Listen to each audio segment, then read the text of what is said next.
How to add WhatsApp number to your Facebook page. Hey guys, welcome back to our channel. So here's how you can add your WhatsApp number to your Facebook page. You can do it through your Facebook application or also your website.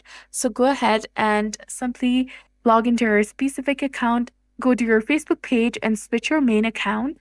Then tap on your profile picture at the top right corner of your screen. Then select your Facebook page to open the profile. From this page, you need to go ahead and tap on these three dots over here. Here you'll get different options from the drop-down menu. Tap on action button that you will find below the verify your page option. Tap on try it. Under get people to contact you section, you need to go ahead and tap on send WhatsApp messages. Now tap on next and enter your phone number in this field. Then tap on send code verify and the WhatsApp option will be available on your page and people will be able to send you messages directly on WhatsApp.